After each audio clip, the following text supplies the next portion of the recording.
Buenos días, hoy día es domingo, el día del Señor, nos gozaremos y nos alegraremos. Por favor, apaguen sus micrófonos que vamos a entrar a la palabra. Vamos a orar para poder entrar. Padre, en el nombre de Jesús, venimos ante tu santa presencia. Te damos gracias, Señor, porque este es el día que tú has hecho, día de gozo, día de alegría, día de bendición, Señor.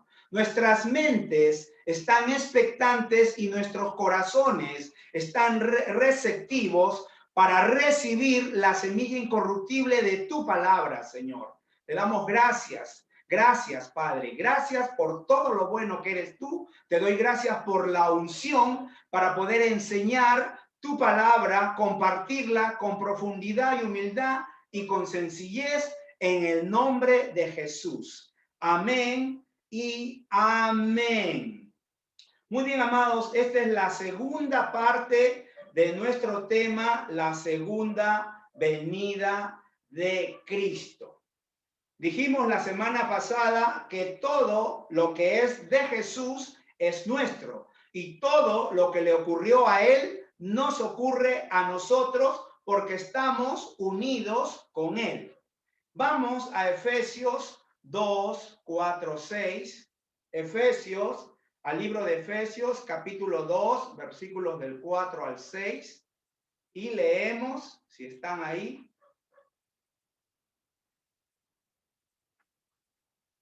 Y voy leyendo porque está un poco congelándose, parece ahí. Efesios 2 del 4 al 6 y leo. Pero Dios, que es rico en misericordia, por su gran amor con que nos amó, aun estando nosotros muertos en pecados, nos dio vida juntamente con Cristo. Por gracia sois salvos, y juntamente con él nos resucitó, y asimismo nos hizo sentar en los lugares celestiales con Cristo Jesús. La primera prueba que el apóstol Pablo nos da para asegurarnos de que esto ocurrió con nosotros y que el Señor viene por segunda vez es la obra redentora. Y la obra redentora de Jesús es la que establece el marco legal para que todo esto también nos ocurra a nosotros. Acabo de leer Efesios 2 del 4 al 6, donde dice que por favor ingresen a la hora exacta, 11 o'clock. Thank you very much. Ahora sí, ¿no? Hemos dicho, la primera prueba que el apóstol Pablo nos da es la obra redentora, la obra de la redención en la cruz. Y todo lo que él hizo, no lo hizo para él mismo, porque él no lo necesitaba, él es Dios. Más bien se despojó de su deidad, ¿ya? Y se hizo humano para ir a la cruz y ser nuestro sustituto en la del Calvario. Entonces, todo lo que él hizo, no lo hizo para él, lo hizo para nosotros y nosotros estamos incluidos en ese paquete de la redención. Voy a extenderme un poquito más aquí para darles 4 palabras para redención. Si hablamos, esta es una palabra que se habla mucho en la iglesia, pero que muchos la escuchan, pero no saben de qué están hablando, ¿no? Entonces, 4 palabras: agorazo, exagorazo, apolutrosis, lutros, ¿no? Cuando hablamos de agorazo, agorazo significa comprar en el mercado. Aquí estamos hablando de un mercado de esclavos. Por ejemplo, un hombre va y compra esclavos en el mercado, pagando el precio que le dan. Y los esclavos que compró, le pertenecen. Y si desea, como le pertenecen, los puede volver a vender. Ahora, la palabra agorazo aquí, por sí sola, la palabra agorazo quiere decir comprar en el mercado. Pero aquí solo se refiere al precio que Jesús pagó por nuestra redención. Eso es lo que tiene que ver con la palabra agorazo. La siguiente palabra es exagorazo, comprado en el mercado y sacado del mercado. Exagorazo quiere decir comprar, significa comprar del mercado un esclavo para uso propio, para no venderlo jamás. Ese es el significado de exagorazo. Y exagorazo quiere decir comprar un esclavo con la intención de sacarlo del ambiente donde pudiera ser revendido. Porque si nos situamos en ese contexto, muchos compraban y vendían esclavos. Era un negocio. Pero aquí la palabra exagorazo es comprar un esclavo, sacarlo de ese lugar para que ya no pueda ser vendido nunca más. Y esto es lo que indica el propósito de una transacción o de esta transacción comercial. El cristiano, el creyente en Cristo Jesús, nunca más puede ser esclavo del pecado ni de la ley. No puede ser vendido porque es propiedad de Cristo Jesús. Ahora tenemos agorazo, exagorazo. Ahora vamos a ver las siguientes palabras: apolutrosis y lutros. Significa libertad.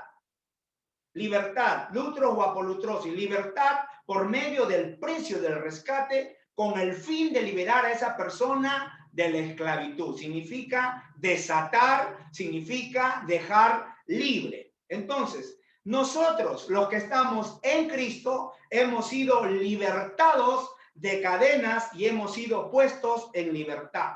La principal cadena era el pecado, pero también hemos sido liberados de las cadenas de la muerte, de las cadenas de la enfermedad, de las cadenas de la pobreza, de las cadenas de la soledad, del abandono, de la miseria, de la esclavitud de los vicios.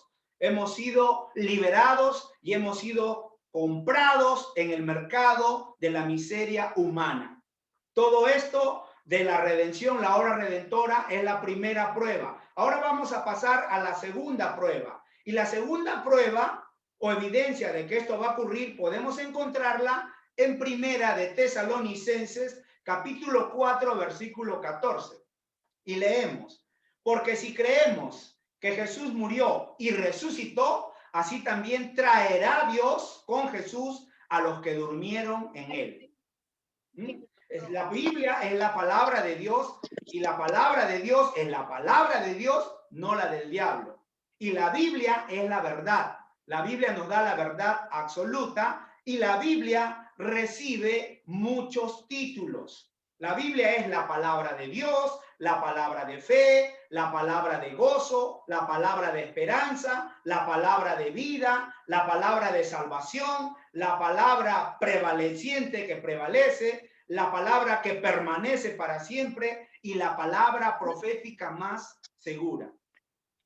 Nosotros tenemos la palabra profética más segura, la palabra de Dios, la Biblia, porque Dios siempre revela el fin desde el principio. Y si Dios dijo, eso va a suceder. La misma Biblia nos dice que Dios no es hombre para que mienta, ni hijo de hombre para que se arrepienta. ¿Acaso dice y no hace? ¿Acaso promete y no cumple? La misma Biblia nos dice: sea Dios veraz y todo hombre mentiroso. La misma Biblia nos lo dice. Entonces, la Biblia es la palabra profética más segura. Y cuando hablamos de la palabra del Señor, estamos hablando de una palabra íntegra. Y Dios es una persona íntegra. Él siempre cumple lo que promete. Entonces, tenemos la seguridad de que tenemos la palabra profética más segura. ¿Qué significa eso? Que hay seguridad en su palabra. Amén. Vamos a Primera Tesalonicenses en 4:14. Primera Tesalonicenses 4:14. Y leemos: porque si creemos que Jesús murió y resucitó, así también traerá Dios con Jesús a los que durmieron con él. Un tipo de personas son los que durmieron con él, los que se fueron, que ya no están aquí físicamente, pero están con Cristo. Muertes, separados, están con Cristo. Vamos a 1 Tesalonicenses 4:15 y leemos y nos dice, por lo cual os decimos esto en palabra del Señor, que nosotros que vivimos, que habremos quedado hasta la venida del Señor, no precederemos a los que durmieron. Aquí hay dos tipos de personas, nosotros los que vivimos y los que durmieron. Entonces, aquí hay dos tipos de personas, pero en el mundo también hay dos tipos de personas, los creyentes y los incrédulos. Los incrédulos son aquellos que rechazan a Dios, aquellos que no quieren saber nada de Cristo Jesús. Y los creyentes somos aquellos que creemos, Amén. Ahora, también, así como hay dos clases de personas en el mundo, también hay dos clases de personas dentro de la iglesia. Hay dos clases de personas dentro de los creyentes. Están los carnales y los espirituales. Los carnales y los espirituales. ¿Recuerdan que les dije en antes conversábamos que cuando una persona viene a Cristo Jesús y está en ese amor, como su primer amor, que lo llamamos todos, en su primer amor, las personas piensan que la iglesia es el cielo y que los hermanos son angelitos, pero no todos son angelitos, como decía, hay cristianos, hay cristinos y hay cretinos. Entonces hay que cuidar a los nuevos convertidos. Hay que amarlos, hay que cuidarlos. Pastor, pero no debe hablar así, eso es muy fuerte, muy duro. Las cosas claras, el chocolate espeso. A mí no me gusta que manipulen a la gente ni que abusen de la gente. Eso no se hace. ¿Ya? Debemos ser de bendición. Debemos ser de bendición, de apoyar, de servir, de bendecir. No de tratar de aprovecharnos, de sacarle algo a la gente. Jamás. Entonces, dos clases de personas dentro de los creyentes o dentro de todas las iglesias. En todas las iglesias, en todas las denominaciones, hay carnales y hay espirituales. ¿Ya? Así de simple. Y también hay dos clases de personas dentro de los creyentes también. Como acabamos de ver, los que murieron en Cristo, ¿no? Los que durmieron en Cristo, y nosotros, los que quedamos hasta que Cristo Jesús venga. Ahora, los ubicamos geográficamente. Cuando un creyente muere físicamente, ¿ya? Muerte física, se le llama a la separación del espíritu y el alma del cuerpo. El polvo va al polvo y el espíritu, que está unido con el alma, va a Dios. En el alma están los recuerdos y espíritu es lo que somos. Dios es espíritu, Juan 4:24. Y los que le adoran, tenemos que adorarle en espíritu y en verdad. Y nosotros somos seres espirituales. Somos un espíritu, tenemos alma, mente, emoción, intelecto, y vivimos dentro de este estuche que es nuestro cuerpo para poder movilizarnos aquí en esta tierra. Entonces, cuando un creyente muere, su espíritu y su alma se separan de su cuerpo y su cuerpo ¡plac!, se desploma o cae. Lo que sostiene la vida en un cuerpo es la presencia de su espíritu dentro de ese cuerpo. Vamos a ver Santiago 2:26 que nos confirma lo que les estoy explicando. Porque como el cuerpo sin espíritu está muerto, así también la fe sin obras está muerta. Aquí Santiago nos dice que el cuerpo sin espíritu está muerto. Entonces, nuestro cuerpo, este cuerpo humano, es nuestro vehículo para movilizarnos aquí en la tierra. Este cuerpo es un estuche temporal. Tenemos cuerpo, pero no somos cuerpo. Tenemos alma, pero no somos alma. Somos espíritus, tenemos un alma y vivimos dentro de un cuerpo. Y esto nos lo confirma el apóstol Pablo en 1 de Tesalonicenses 5:23. Y leemos: y el mismo Dios de paz santifique por completo y todo nuestro ser, espíritu, alma y cuerpo, sea guardado irreprensible para la venida de nuestro Señor Jesucristo.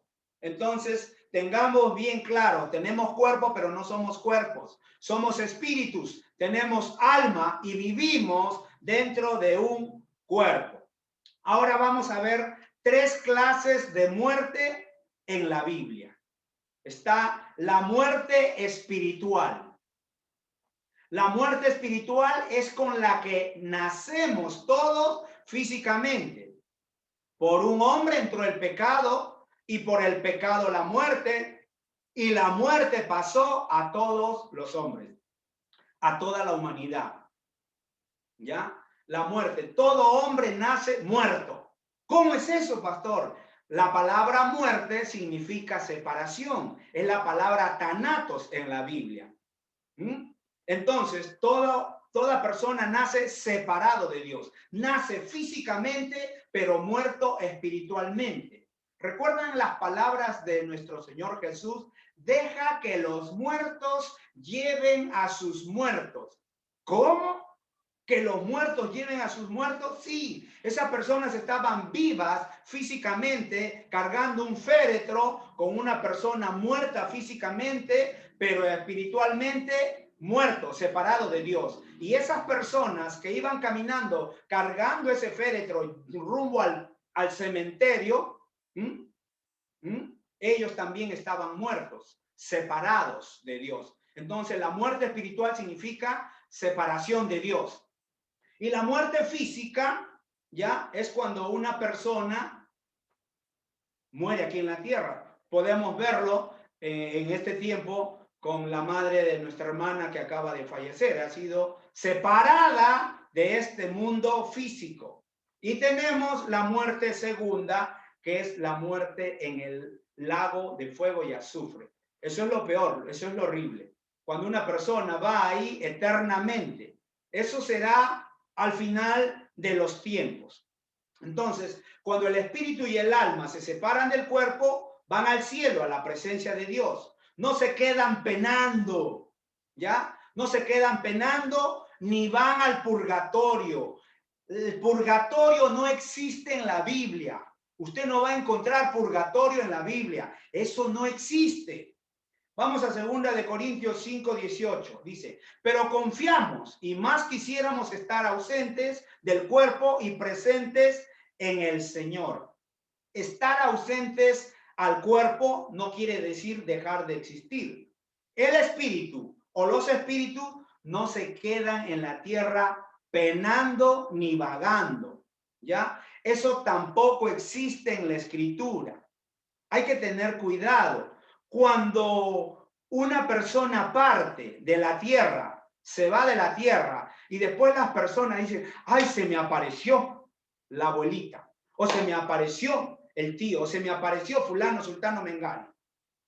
No es el pariente que falleció y se quedó por ahí en el limbo. No, no, no. Y que está buscando que hagan cosas por él para mandarlo al cielo. Eso no existe. Son espíritus familiares. Hay que tener cuidado. Más adelante vamos a estar hablando de estas cosas también. Pero eso no existe en la Escritura. Repito, ningún espíritu, ninguna persona que muere físicamente se queda en la tierra dando vueltas o penando. Eso no lo vas a ver en la Escritura. 2 palabras de 2 de Corintios 5:8. Son espíritus familiares, recuerda. También tenemos aquí ausentes y presentes. Ausentes y presentes. Mi madre está ausente a este mundo físico, pero está presente al Señor. Ella ya partió de esta tierra. ¿Quiénes estamos presentes? Los ausentes, los que durmieron con Cristo. ¿Dónde están ellos? Los que durmieron están en el cielo, pues. Están en el cielo. ¿Recuerdas cuando Jesús estaba en la cruz y había 2 ladrones?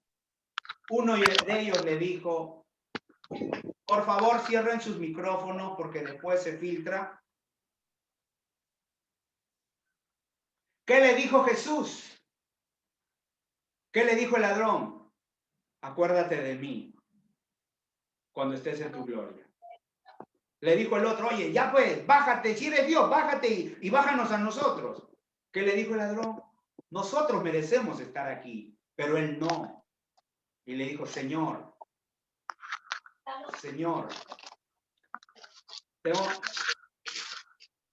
por favor, cierren sus micrófonos porque se escucha el ruido y se filtra.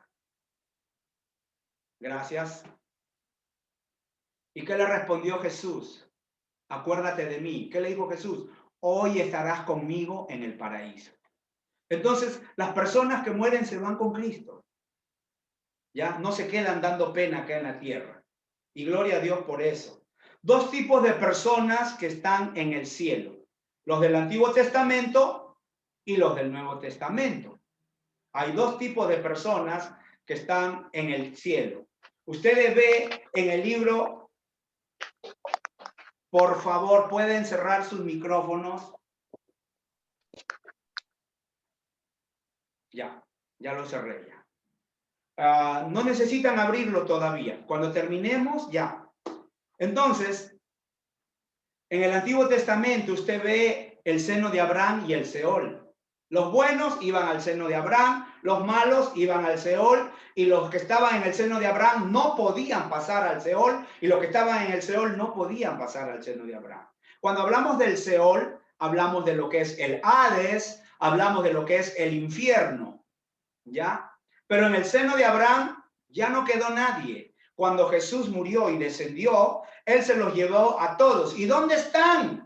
Lea el libro de Hebreos en el capítulo 11, donde habla de una galería de héroes de la fe. Ahí está Abraham, ahí está Isaac, ahí está David, ahí están todos los héroes de la fe. Está Sara, toditos ellos. Y ellos, dice la Biblia, que están mirando y diciéndonos, animándonos a nosotros, diciéndonos, nosotros pudimos, ustedes también pueden. Y como dice Pablo, pelea la buena batalla de la fe. Nada es fácil en esta tierra, pero en Cristo Jesús somos más que vencedores. Así que pa'lante como el elefante. Retroceder nunca y rendirse jamás. Seguimos adelante, perseveramos, como dice Pablo, hasta llegar a la meta del supremo llamamiento. Entonces, dos tipos de personas que están en el cielo, los del Antiguo Testamento y los del Nuevo Testamento. Vamos a leer Lucas 16, versículo del 22 al 26.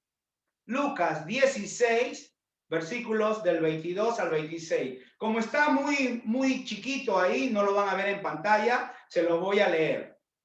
Durmieron. Aconteció que murió el mendigo y fue llevado por los ángeles al seno de Abraham, y murió también el rico y fue sepultado. Y en el Hades alzó sus ojos, estando en tormentos. Aquí este es un lugar de tormento.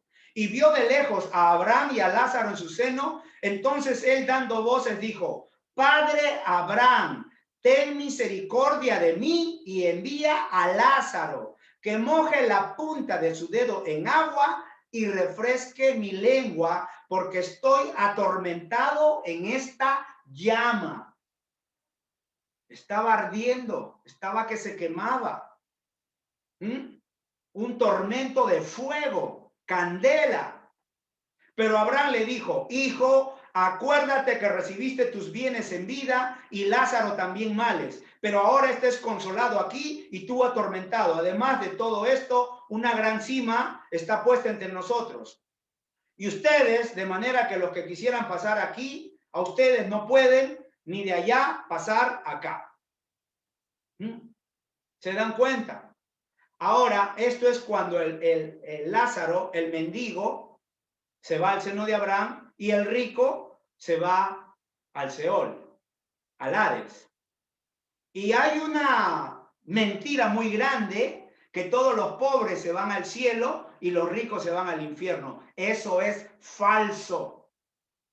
Hay ricos, millonarios, billonarios, trillonarios, que son gente humilde, que ama a Dios. Cuando la Biblia habla de pobres de espíritu, se refiere a gente sencilla, que no es creída, que no es palangana, que no es orgullosa ni altiva, por lo que tiene, sino que aman a Dios. Y hay pobres que se van a ir al infierno. Esto es todo un tema que podemos estudiar en otra oportunidad, porque este mendigo era judío, como no conocía la ley, no conocía la Torá, no le enseñó el sacerdote la palabra, no le enseñaron sus padres la palabra. Este es todo un tema muy interesante, pero olvídense de que los pobres van al cielo. La pobreza es maldición, por si acaso, ¿ya? Así de simple. La pobreza es maldición. Entonces, los del Antiguo Testamento son aquellos que primero estuvieron en el seno de Abraham. A este Jesús los llevó al cielo cuando llevó cautiva la cautividad. Entonces, hubo una gran mudanza. Así como hubo una gran mudanza, va a haber un gran desalojo, ¿ya? La mudanza es que todo lo que estaba en el seno de Abraham, desde Adán, Abraham, Isaac, Jacob, José, David, el Señor Jesús se los llevó al cielo. Se los llevó al cielo. Esa es la gran mudanza. Y va a haber otra mudanza también. Va a haber otra mudanza. ¿Cuál es? Que los que están en el Seol, en el Hades, en el infierno, que son sinónimos, van a ser sacados de ahí y echados al lago de fuego y azufre. Y eso ya es por la eternidad. Pero ¿cuál es el gran desalojo? Primero viene el gran desalojo. Apocalipsis nos habla de que no había quien lea, quien abra ese documento con los sellos. Y lloraban porque no había quien lo abra. Y viene Jesús, el Cordero de Dios, quien abre los sellos y ese documento. Ese documento es el título de propiedad de la tierra. La tierra le pertenece a Dios. Y la Biblia nos enseña que de él es la tierra y su plenitud. Todo es de él. ¿Y quién es ese inquilino moroso? Satanás y sus demonios. Ellos van a ser desalojados, quitados, sacados de acá. Y también irán al lago de fuego con aquellos que rechazaron a Dios. Entonces, sigamos avanzando. Pero esto no es para asustarnos ni para tener miedo, porque recuerden, nosotros no tenemos que ver nada con el anticristo, ni con la bestia, ni con el falso profeta. Nosotros no tenemos nada que ver con el anticristo y el anticristo no tiene nada que ver con nosotros. Nosotros tenemos que ver con Cristo, nada más. Entonces, los del Nuevo Testamento que nacieron en Cristo y partieron. Ahora vamos a ver Primera de Tesalonicenses 4:14 y leemos: porque si creemos que Jesús murió y resucitó, así también traerá Dios con Jesús a los que durmieron en él. Entonces, un día el Señor vendrá con los mártires y los santos que durmieron o murieron con él, que están con él. Ahora, ¿cuándo sucederá esto? ¿Cuándo sucederá el rapto? La Biblia misma nos dice que el día y la hora nadie lo sabe, solamente el Padre. Solamente el Padre lo sabe. Primera de Tesalonicenses 4, 16 al 17 y leemos: porque el Señor mismo, con voz de mando, con voz de arcángel y con trompeta de Dios, descenderá del cielo y los muertos en Cristo resucitarán primero. Luego nosotros, los que vivimos, los que hayamos quedado, seremos arrebatados juntamente con ellos en las nubes para recibir al Señor en el aire, y así estaremos siempre con el Señor. ¿Dónde se va a llevar esto? ¿Dónde se va a realizar? En las nubes. El Señor viene hasta las nubes en su segunda venida, porque en su primera venida Él ya vino, murió, resucitó y ascendió. Y en su segunda venida Él viene hasta las nubes. No pondrá su pie en la tierra, todavía no. Entonces nos vamos con Él. Y la Biblia dice que todo ojo lo verá, pero eso será en la segunda fase. En la segunda venida viene solamente hasta las nubes y nadie lo va a ver. Ahí es donde un abrir y cerrar de ojos seremos transformados y el rapto, desaparecemos. Aunque muchos hablen de que no hay rapto, recuerden, puedes tener las teologías que quieras, pero recibirás del Espíritu Santo lo que Él te dé, nada más, así de simple. Entonces de ahí con Jesús, hasta después de 7 años, cuando se levante el anticristo, la bestia, el falso profeta en la tierra, y después de 3 años y medio empiece lo peor en el planeta, entonces ahí recién viene Jesús y venimos con él, si es que no fuimos con él, o sea, si es que llegó el tiempo, ¿no? Entonces, eso será en la segunda fase. En Génesis, capítulo 2, versículo 7 nos dice, entonces Jehová Dios formó al hombre del polvo y de la tierra y sopló en su nariz aliento de vida, y fue el hombre un ser viviente. Cuando Dios crea al hombre, le impartió vidas, la vida biológica y la vida espiritual. Entonces, recuerde que nosotros somos seres espirituales. En un abrir y cerrar de ojos seremos transformados. ¿Cuáles son esas dos vidas? La vida espiritual y la vida física o biológica. Son dos tipos de vida. El hombre experimenta dos vidas. O mejor dicho, Adán experimentó dos vidas, pero con la caída experimentó dos muertes. En Cristo Jesús hay solución. Adán murió espiritualmente y murió físicamente. Primero murió espiritualmente cuando desobedeció. Y a partir de ahí, Adán empieza a sufrir muchas cosas en su cuerpo. Gripe, enfermedades, vejez. Porque si él no hubiera desobedecido, estaría con la vida espiritual y con la vida física y hasta este momento estaría aquí en la tierra. Entonces, dos tipos de vida. La vida espiritual, la vida física, ¿no? Cuando hablamos de que sopló vida, hablamos del aliento de vida, lo que da Dios, lo que es el Nishmat Haim. Y estos dos tipos de vida, la vida espiritual y la vida biológica, son las que experimentó Adán. Y así como experimentó también nosotros, hemos nacido separados de Dios, y el que no nace de nuevo no puede ver el reino de Dios. El que no nace del agua y del espíritu no puede entrar al reino de Dios. Hemos nacido espiritualmente, pertenecemos, somos parte del cuerpo de Cristo, estamos en el reino de Dios, hemos nacido espiritualmente, pero todos moriremos físicamente.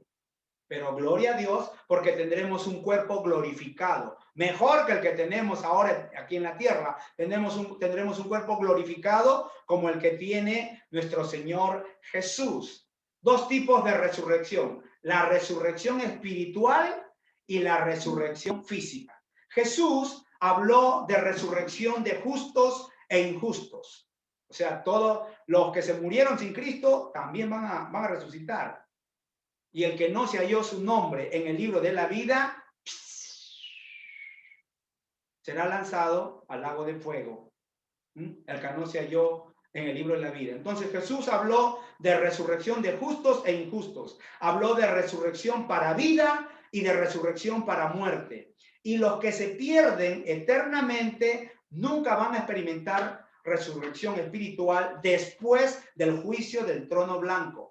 Los que murieron sin Cristo, que están en el Seol, en el Hades, en el infierno, resucitarán para perdición. Quiere decir, se perderán eternamente. ¿Y experimentarán resurrección física? Sí, pero sin el cuerpo glorificado que tendremos nosotros. Cuando naces en Cristo, naces de nuevo, experimentas la resurrección espiritual. El Espíritu Santo viene a vivir dentro de ti. Los que estamos vivos espiritualmente experimentamos una resurrección física, experimentaremos, mejor dicho, una resurrección física con el cuerpo glorioso. Pero ahora que estamos en Cristo, podemos ser guiados por el Espíritu de Dios, porque hemos resucitado espiritualmente. Gloria a Dios por eso. Entonces, cuando una persona nace, experimenta la resurrección espiritual. Y los que estamos vivos espiritualmente, los que estamos en Cristo, experimentaremos una resurrección física con un cuerpo glorioso en el futuro. Vamos a 1 Tesalonicenses 4, versículo 16, y con esto ya terminamos, amados hermanos. 1 Tesalonicenses 4, versículos 16 y 17.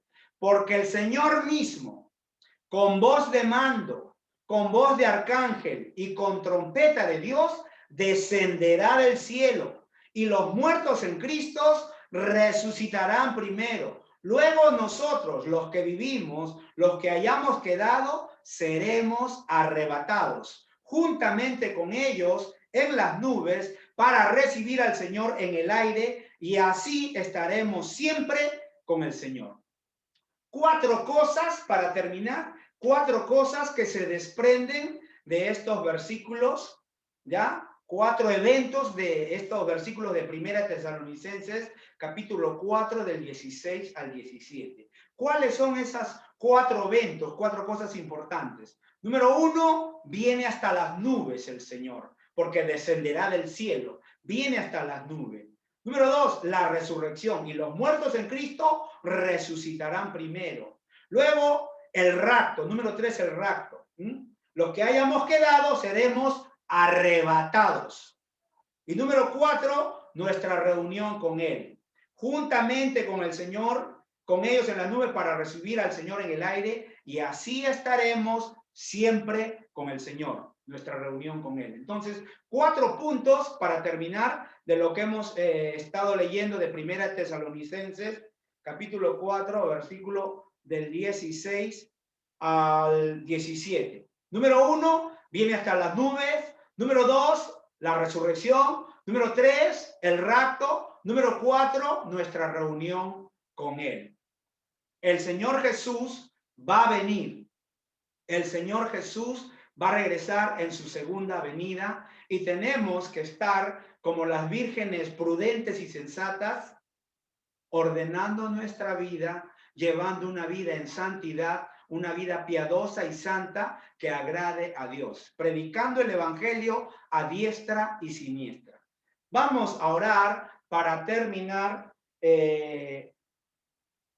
la enseñanza de este domingo acerca la segunda parte de la segunda venida de nuestro Señor Jesucristo. Vamos a orar. Padre, en el nombre de Jesús, te damos gracias porque estamos en Cristo. Y al estar en Cristo, estamos completos, Señor. Gracias por tu amor, por tu misericordia, por tu bondad. Amado Jesús, gracias por haber venido a esta tierra y hacerte hombre humano como nosotros, y haber ido a la cruz y pagar el precio por nosotros. Y gracias por haber enviado el Espíritu Santo que habita en nosotros, que está en nosotros y con nosotros. Ayúdanos a ser mejores cada día. Ayúdanos a llevar una vida que te agrade a ti. Una vida santa y piadosa, Señor. Y ayúdanos, Señor, a perseverar cada día para que cuando llegue el día, Señor, podamos partir contigo, Señor. Estamos muy agradecidos. Oro, Señor, porque cada miembro de Familia de Fe, cada persona de Familia de Fe, cree conciencia, Señor, de tu llegada, y estemos expectantes, sirviendo, Señor, esperándote y sirviéndote, Señor. Y oro, Señor, para que obres en Familia de Fe y seamos una iglesia, Señor, que sale a ganar al perdido, Señor, que predique el evangelio a diestra y a siniestra, Señor, que cumple con tu palabra, porque tú dijiste, id y predicad este evangelio a toda criatura, Señor. Ayúdanos a poder cumplir con tu voluntad en esta tierra, con tu propósito, en el nombre de Jesús. Amén y amén.